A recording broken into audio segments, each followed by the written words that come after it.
Okay, before we get into today's video as to how you can keep your water pump from filling your freshwater tank and how that happens and why it happens, we're starting our day at the Bennington post office where we're shipping out today's shipments of chain socks. So make sure if you want to check out what chain socks are, yeah, it's a good way to kind of start the day and start this video.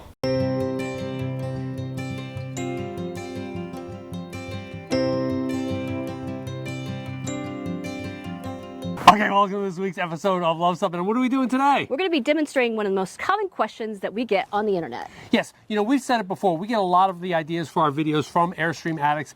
And by far, this is one of the most common questions asked. And it is usually starts something like this. Help, I've got fresh water pouring out of my main water fill tank. What do I do? Yes. Okay, and we're going to answer that question right here in this episode. Okay, in order to demonstrate it, we've set up our little demonstration setup here, which you can see we've taken our spare water pump. Now, I always carry a spare water pump, and the primary reason for that is that a water pump when you're boondocking is really a mission critical item, right? So you have to have fresh water to flush your toilet, to do your dishes, and you can't And to cook. to do everything. So if all of a sudden you were to have a massive failure of your water pump, these things are super easy to switch out. It's literally just a few little connections and 4 screws. So we do carry one. This is our spare pump. Why aren't we using the pump in the Airstream right now? Could it be it's a Jackson Center? Yeah, it's still there. If you're, we really appreciate everyone asking about the updates and stuff. We will give you an update at the end of this video, Yeah. so stay tuned. This would simulate your fresh water tank here, this little fishbowl thingy. And I've hooked it up to actually Alfie's battery. This is our Alfa Romeo battery, not our Airstream battery. And we're going to go ahead and first start with demonstrating the pump functioning like it should. All right, we're going to go ahead and turn it on here. As you can see, it spews out pretty fast. And it's how it's emptying our tank. Look at that. Oh wow, it's going really fast. All right, so we're going to shut this off real quick. So integral to this entire problem is your check valve. And a check valve is a valve that allows a fluid to flow only in one direction. So you saw that I just run the pump. So that check valve, what it's doing is it's allowing a fluid, the water, to flow from the tank through the inlet pipe, through the check valve, which is located right here, and then out. Okay?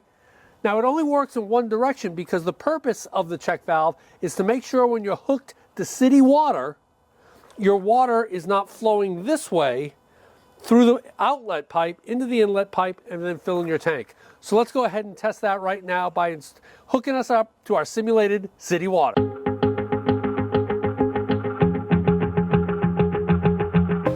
All right, see, go ahead and turn on the water. All right, so the water's flowing. You can see that we connected it. It's flowing through here, and bam, it stops right there at the check valve. And as you can see, we're not filling our little fish tank here. But the point here is, as you can see, we've got city water on. By the way, never use a garden hose for city water. Make sure you use a potable one. But it's going in, and everything's good. Let's go ahead and simulate a failure.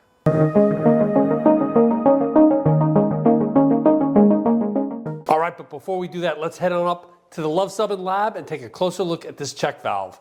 So we've got our motor here. The check valve resides in this region here, but this is the pressure switch. So what happens is this is the power, and as we'll be able to see when we take this off, as pressure builds up, it doesn't turn on and off until the pressure is set. So we're going to do that first. Okay, get that undone. Then we're going to take the housing off of the motor. Let's go ahead and do that. All right, we got that. Take the housing off here. We'll just set the motor aside. And you can see on the inside there the check valve. We're just going to take this off.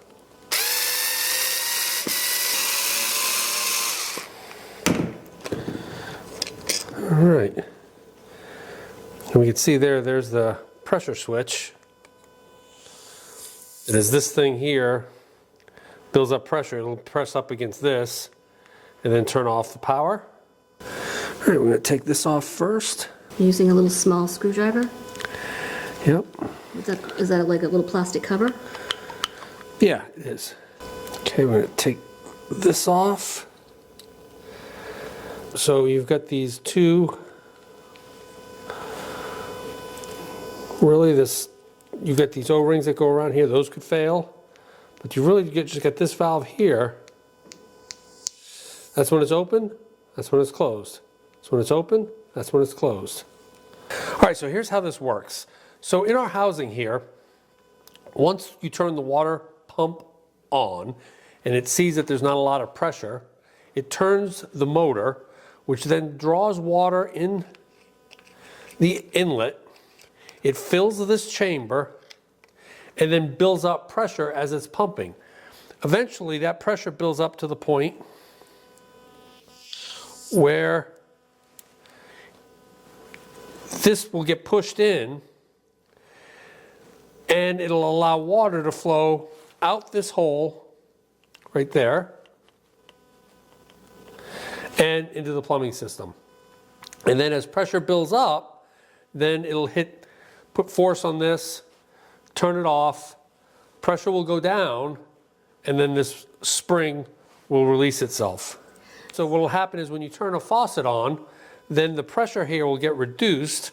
The pressure pushing on this will go back because you've lost pressure, and it'll turn the pump on. It'll turn the motor, and that whole process starts. Now if the check valve doesn't release, this hole is going to remain open, and it's going to allow continual, if you're on city water, continually fill this and then into here and then on out. So there we go, everything you always wanted to know about a check valve. Now let's go back outside and see if we can make this happen and prove our null hypotheses. So let's go ahead and first disconnect power.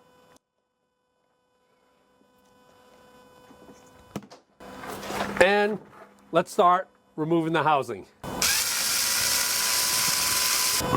Okay, so what I've done is I've taken a piece of tape here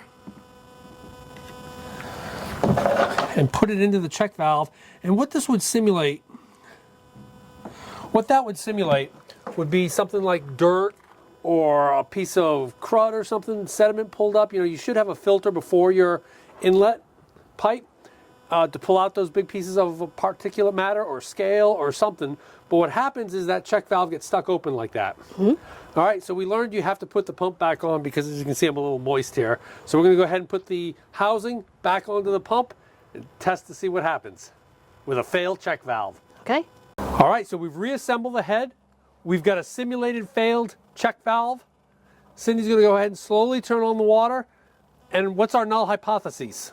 That something should happen, right? Or the null hypothesis would be a failed check valve does not cause a overflow of the fresh water tank. Okay. That's our hypotheses. Okay. Null hypotheses. Okay. Gotta have null hypotheses when RVing. Yeah, okay. All right, so go ahead and slowly turn on the water. Let's see what happens. All right.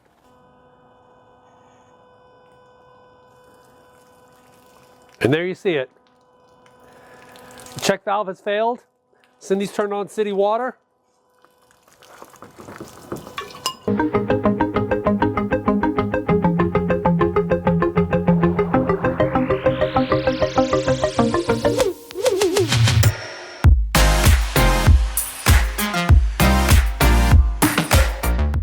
All right, so what happened?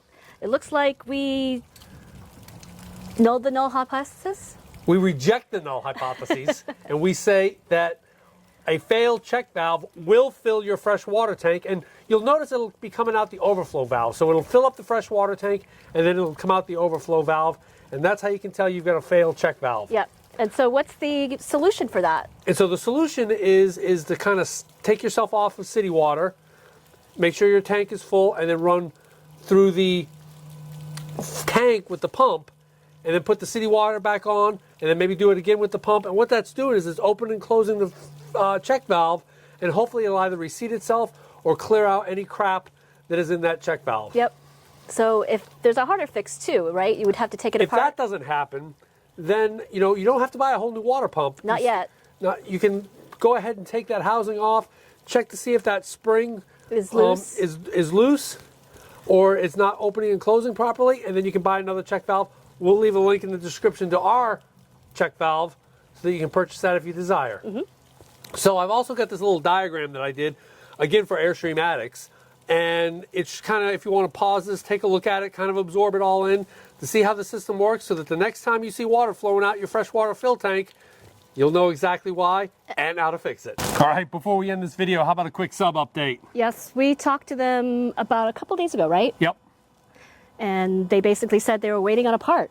Yeah, they had to order a bunch of steel and fabricate the steel. So I don't know what that was all about. They said it was back order or they didn't have it. They did it in March and they haven't gotten it yet. So it's another delay. So that's basically what's happening. And if we can get it this month, I think we'll be pretty fortunate. I think we'll be happy. We'll be happy if we get it anytime this month. So we'll keep you updated. And we're going to keep our fingers crossed. So if you like this video, give us a big thumbs up. And if you think we've earned a subscription, click the subscribe. And comment below if you've checked your check valve anytime recently. Because we come out with RV and Airstream related videos just like this one every Tuesday. Thanks for watching.